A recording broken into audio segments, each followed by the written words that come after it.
How to get the avoidant back. Before you think that this is about manipulation or chasing someone who doesn't want you, it's not. This is about understanding the psychology of avoidant attachment and how to create the environment where they naturally come towards you again. Avoidants don't leave because they don't care. They leave because closeness triggers a too much, too fast feeling in their system. And if you don't understand that, every move you make after the breakup pushes them even further away. But if you do understand it, you can start creating space they actually feel safe stepping into. Who am I and why you should actually listen to me?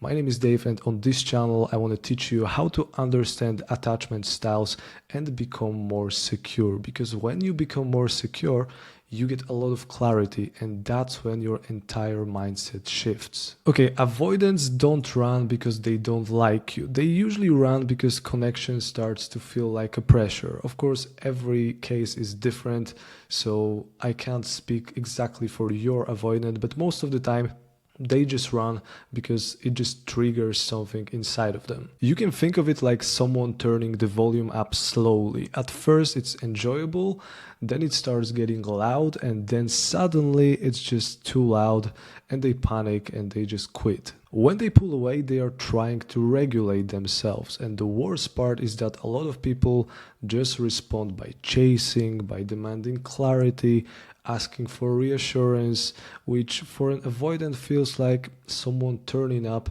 that volume even louder. So if you want to get your avoidant back, you can't fight their instincts. You have to work with them.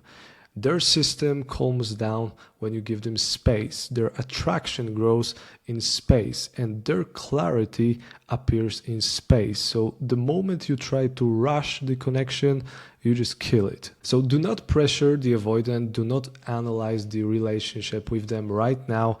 Do not try to talk it out when their system is overwhelmed, because they just do not respond well to emotional intensity. They just shut down. So when you are sending long messages, asking for closure, trying to fix it, they just slam the doors and they just don't want to talk to you. But you can actually gain ground with absence, stability, and self-possession, not emotional persuasion. The funny thing is that avoidants usually start missing you once they are convinced that you are not chasing them. Once enough time passed and they are feeling safe again, they actually start thinking about you more. It's actually called the reattraction window.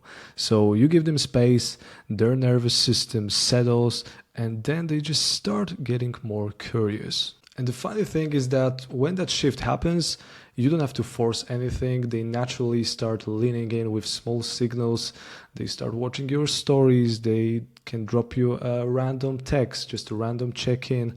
They start responding faster, asking questions, and generally being a little warmer. So at this stage, you can just try to match their pace.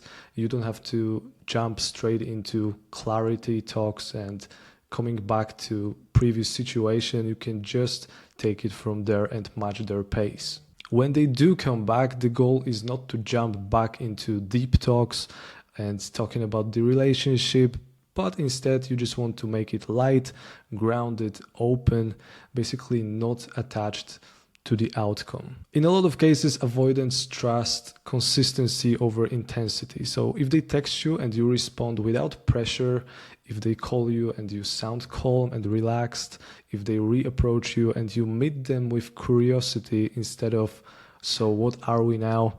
They just feel safe. And when they feel safe, they just keep moving closer. They open up on their own timeline. So your energy is the invitation, not your words. So if you are in the situation where your avoidant is just pulling away or even just ignoring you, here's what you can do. Do not try to fix the situation.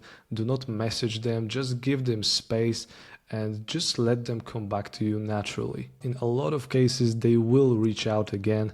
So when they do it, just respond like someone who actually has a life and zero pressure attached to the entire interaction. Let them initiate slightly more than you do. Let them just work for your own energy. Because reconnection with the avoidant looks like slow consistency, and not fireworks. So honestly, that's usually exactly what you want anyway. You want something healthy, right? Not something chaotic. As tough as it sounds, there is nothing else that you can actually do, because when they pull away, the only thing that you can do is to give them space, because you just can't keep chasing them all the time, especially when they are pulling away. The main takeaway I want you to get from this video is that getting the avoidant back is not about chasing or convincing them. It's about understanding how they are wired and making choices that bring out the best version of them, the version that can connect just at their own pace. And I'm not gonna lie, building a stable relationship with the avoidant